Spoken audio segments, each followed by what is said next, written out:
Good morning everyone, a very good day to all of you.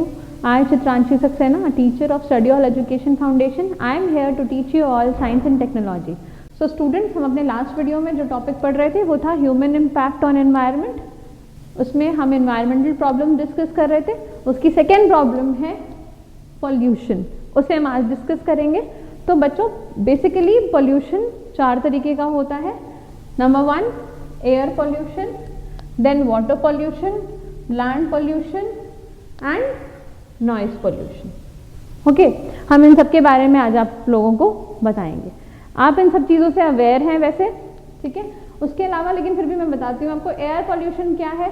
जो unwanted particles होते हैं जो हमारे एयर में मिक्स हो जाते हैं और हमारी एयर अनफिट हो जाती है टू ब्रीथ, जिससे हमें कुछ ब्रीदिंग प्रॉब्लम्स हो सकती हैं, ऐसी एयर को हम पॉल्यूटेड एयर कहेंगे, ठीक है।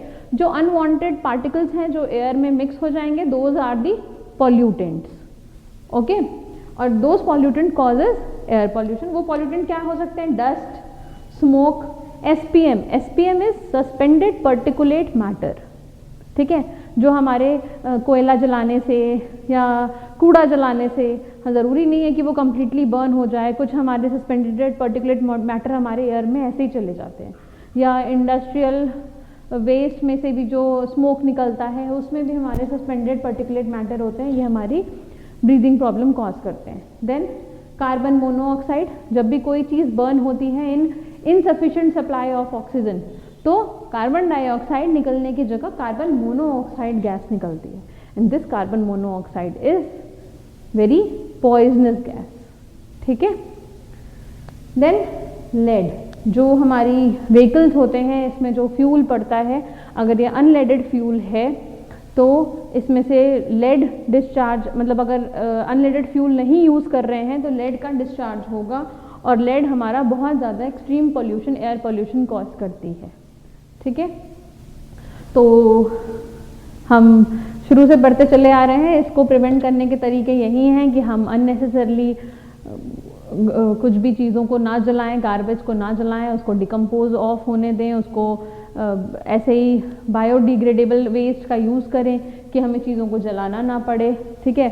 कम से कम व्हीकल का यूज़ करें। अगर हम व्हीकल्स का यूज़ कर रहे हैं कहीं ट्रैवल करने के लिए तो हम पूल कर लें अपनी गाड़ी को, हम लोकल कन्वेंस का ज़्यादा यूज़ करें जिससे हमारा एयर पॉल्यूशन कम हो सके, ठीक है।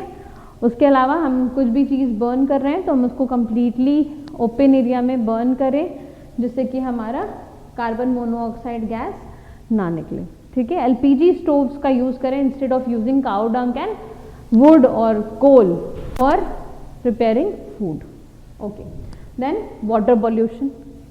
Water pollution is the next very major issue. Infectious, इसके कई सारे रिसोर्सेज हैं।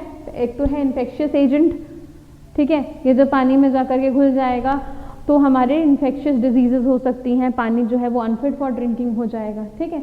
जब हमारे ऑर्गेनिक केमिकल्स जा कर के मिल जाएंगे तो ये वेस्ट वाटर में चले जाएंगे। वेस्ट वाटर में मतलब वेस्ट वाटर से हमारे रिवर्स वगैरह में चले जाएंगे। जब ये रिवर्स या पॉन्ड्स में चले जाएंगे तो ये बायोमैग्निफिकेशन जैसी प्रॉब्लम क्रिएट करेंगे। बायोमैग्निफिकेशन क्या है ये मैं आप लोगों को नेक्स्ट क्लास में एक्सप्लेन करूंगी, ठीक है। बायोमैग्निफिकेशन एंड न्यूट्रिफिकेशन जैसी प्रॉब्लम अराइज हो जाती हैं ड्यू टू वाटर पॉल्यूशन, ठीक। देन इनऑर्गेनिक केमिकल फर्टिलाइजर्स, हमारी जो भी पेस्टिसाइड्स हैं, फर्टिलाइजर्स हैं जो हम फील्ड्स में यूज़ करते हैं, अपने खेतों में यूज़ करते हैं, वो पानी के साथ बह के नदियों में चली जाती है। जब वो नदियों में चली जाएगी तो ऑब्वियसली हमारा इनऑर्गेनिक केमिकल फर्टिलाइजर्स हमारे पानी को अनफिट बना देगा, है ना। और फिर उस तरीके का पानी का जो हम जब हम उसका यूज़ करेंगे, हम उसको ड्रिंकिंग वाटर के लिए यूज़ करेंगे तो वो हमारे लिए बहुत ही हार्मफुल हो सकता है, okay. Then radioactive material. Radioactive material अगर पानी में मिल जाता है किसी इंडस्ट्री से निकल करके या किसी भी पावर प्लांट से निकल करके, तो ये हमारे जेनेटिक प्रॉब्लम्स कॉज कर सकता है, ठीक है। Then let's come to land pollution.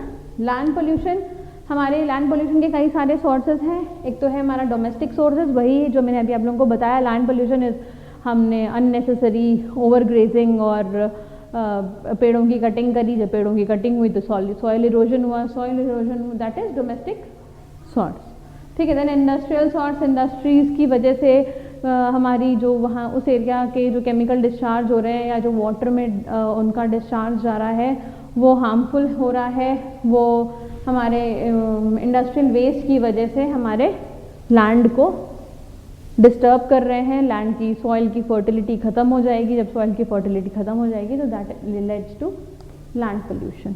Okay, then agricultural residue.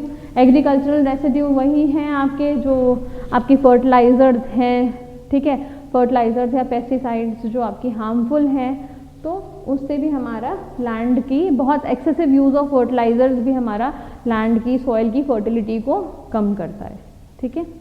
Then over grazing या uprooting of plants, continuously uprooting of plants and over grazing से भी हमारा लैंड पोल्यूशन होता है, सॉइल इरोजन खत्म होता है। अच्छा, हम किसी घास हम कहीं लगाएं और फिर उस जगह पर हम एक पाथवे बना दें, हम वहाँ से चलना शुरू करें, हम रोज़ उसी एक पोर्शन है, गार्डन है हमारा और उसमें वो पाथ ऐसे करके बना हुआ है और उस पाथ को फॉलो करने की बजाय हम रोज़ ऐसे ऐसे करके वॉक करना स्टार्ट करें इस एरिया में, ठीक है, क्या होगा कुछ टाइम बाद इस एरिया की जो घास होगी वो ख़त्म हो जाएगी, है ना। क्यों? क्योंकि बार बार हम उसको रब कर रहे हैं, बार बार हम उस पर चल रहे हैं, तो वहाँ की जो घास है वो इनफर्टाइल हो जाएगी और इनफर्टाइल होने की वजह से उस थोड़े से एरिया में लैंड पोल्यूशन होगा। तो this is a small example कैसे हमारी सॉइल इनफर्टाइल हो जाती है और फिर वहाँ पर दोबारा हमें उसको थोड़ा ट्रीट करना पड़ेगा, थोड़ी खुदाई करनी पड़ेगी जिससे कि हमारा वो एरिया ठीक हो सके, ठीक है। तो overgrazing and uprooting of plant can also leads to land pollution. Okay, then next and last is noise pollution. Noise pollution के रीजंस हैं इंडस्ट्रियल एक्टिविटी। अच्छा, नॉइस पोल्यूशन है क्या भाई? गाना वाना हम सुनते हैं, मज़े करते हैं, है ना, तो गाने सुन रहे हैं तो इट्स ओके, हाँ ठीक है, एंजॉय कर रहे हैं, बट बहुत एक्सेसिव वॉइस पे जब हम गाने सुनने लगेंगे तो दैट इज नॉइस पोल्यूशन, ठीक है। अनवांटेड साउंड इज नॉइस, ठीक है। तो इंडस्ट्रियल एक्टिविटीज से हमारे इस तरीके के अनवांटेड साउंड्स निकलते हैं जैसे हम नॉइस पोल्यूशन कह सकते हैं। फिर व्हीकल्स हैं जैसे कि एरोप्लेन है, ट्रेन है, इन सब से भी नॉइस पोल्यूशन होता है। लाउड स्पीकर का यूज़ करने से नॉइस पोल्यूशन होता है। नॉइजी फायरवर्क्स का यूज़ करने से नॉइस पोल्यूशन है। और टीवी को बहुत ही हाई वॉल्यूम पे चलाने से भी नॉइस पोल्यूशन में हम कंट्रीब्यूट करते हैं।